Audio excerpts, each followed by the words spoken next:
Como estamos até aqui? Tudo bem? Imagino que esteja fácil por enquanto, não é? Estamos dando os primeiros passos com a linguagem Python e aí nós vamos avançando a cada aula, a cada capítulo e ao final você vai estar escrevendo pequenos programas em Python. Essa é a ideia. Pois bem, vamos agora estudar variáveis e operadores. Então aqui eu tenho a versão Python usada neste trabalho e vamos começar definindo as variáveis, algo que você vai usar o tempo inteiro em qualquer linguagem de programação. Aqui eu criei a variável chamada varTest. Estou atribuindo a esta variável o valor 1. O que acontece quando eu executar esta célula? Acabei de executar. O que aconteceu? Nesse momento, o interpretador da linguagem Python criou uma área na memória do seu computador, do meu e aí do seu, se você já executou na sua máquina. Tem uma área na memória. Essa área se chama varTest. E dentro dessa área tem o valor 1. Ou seja, a variável nada mais é do que um compartimento, uma área para você colocar dados. Eu posso colocar algo tão simples quanto um número, eu posso colocar uma estrutura de dados completa, eu posso colocar um modelo de aprendizado de máquina. Ou seja, uma área de memória onde vai ficar um determinado valor para que você possa processá-lo, manipulá-lo, realizar operações e assim por diante. Toda linguagem de programação depende do uso de variáveis para que você possa manipular o programa. Se você desligar o Jupyter Notebook, essa variável será perdida. Por quê? Porque ela existe na memória. A memória está sendo gerenciada, nesse momento, por essa seção Python. Se eu desligo essa seção Python, eu perco tudo que ela criou na memória RAM do computador. Tudo bem? Vamos imprimir a variável. Basta você colocar o nome da variável que você acabou de criar. Pronto, lá está o valor. Você deve concordar comigo que é muito mais fácil acessar aquele valor pelo nome da variável do que pelo valor propriamente dito, né? Imagine que eu tivesse aqui, por exemplo, uma lista com 100 valores. Então, valores de 1 a 100. Imagine ter que ficar acessando 1 a 1. Não faz muito sentido, né? Eu pego os 100 valores, coloco uma variável e coloco na memória do computador. Quando eu precisar imprimir, é só usar aquele nome e imprimir os valores na tela e realizar as operações. Você pode imprimir a variável em Python usando o nome ou então usando a função print. Está aqui para você. Aliás, isso é uma outra característica da linguagem, não só em Python como em qualquer outra. Sempre há mais de uma forma de executar a mesma tarefa. Então, eu sempre vou mostrando para você o maior número possível de possibilidades. Você só pode usar uma variável se você definiu a variável antes. Então, olha o que acontece se eu tentar imprimir a variável myvar. Eu criei essa variável em algum momento? Não. Eu vou tentar imprimir na tela. Olha a mensagem de erro, que linda. Está dizendo o seguinte, name error. O nome myvar não está definido. Olha só que legal, ainda aprende inglês por tabela. Não é? Se eu não souber inglês, olha que lindo. Então, para que eu possa acessar a variável, eu primeiro tenho que defini-la. E aí depois eu posso usar, imprimir, manipular da forma que eu quiser. Eu também posso modificar o valor de uma variável. Então, inicialmente, a variável varTest tinha recebido o valor 1.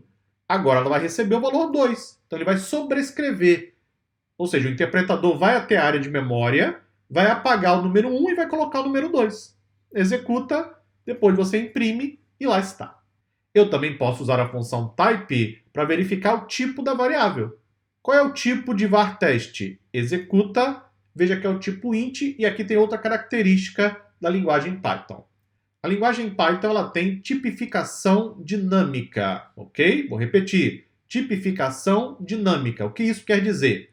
Quando criamos a varTest aqui em cima, eu disse qual era o tipo da variável?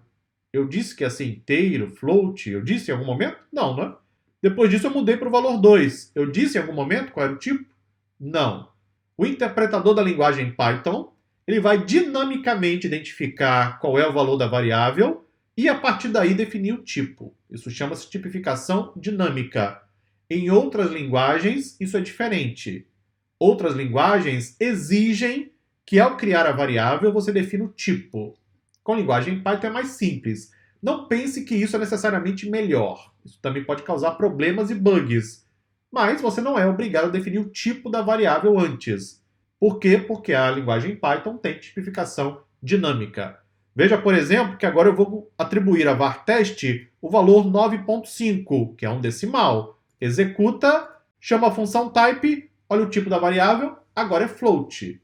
Então, o que o interpretador fez? Inicialmente tinha criado o varTest na memória do computador. Eu atribuí o valor 1, depois o valor 2. Então, eu usei inteiros, o tipo da variável é inteiro. Quando eu pedi para o interpretador guardar o número decimal, ele falou, opa, eu não posso gravar o número decimal em uma variável que é do tipo inteiro. Então, o que ele fez? Mudou o tipo da variável. Isso pode causar problemas, se você não sabe exatamente o que está fazendo. É uma característica que simplifica o uso da linguagem, é verdade, mas também pode causar problemas. Porque talvez não fosse esse o comportamento que você quisesse. Então, tome cuidado com isso, ok?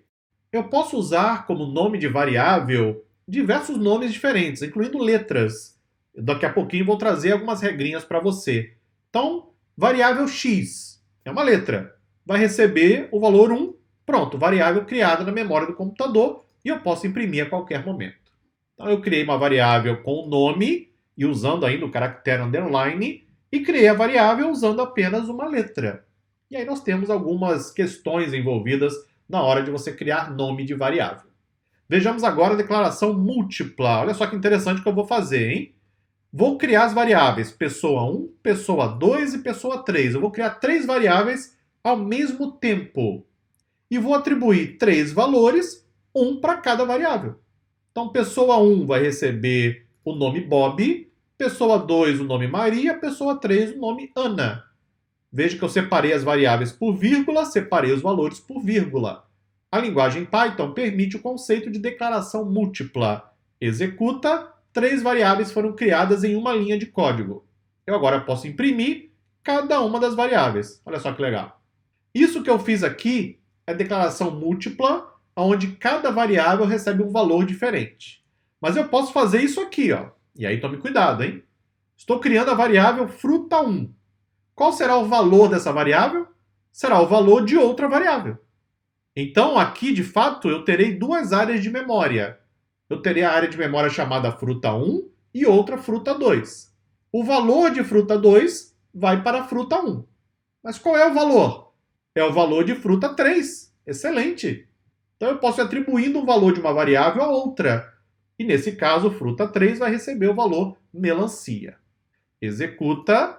E veja que agora eu tenho exatamente o valor de cada uma das variáveis. Vou colocar também fruta 3 para ficar bem claro para você. E lá está. Tome cuidado, porque a linguagem Python é case sensitive. Está aqui o nome, hein? O que isso significa? Tem diferença, maiúsculo e minúsculo. Eu criei, por exemplo, fruta 2, tudo minúsculo, não foi? Agora observe se eu tentar chamar fruta 2 com F maiúsculo. Vai receber uma bela mensagem de erro. A variável fruta 2 não está definida, e realmente não está. O que está definido é fruta 2 com a letra minúscula. Isso aqui vai causar muitos erros no começo. É normal quem está aprendendo programação em Python e também em outras linguagens. Até que você grave na sua memória que há diferença entre maiúsculo e minúsculo. No próximo vídeo, nós continuamos. Até lá!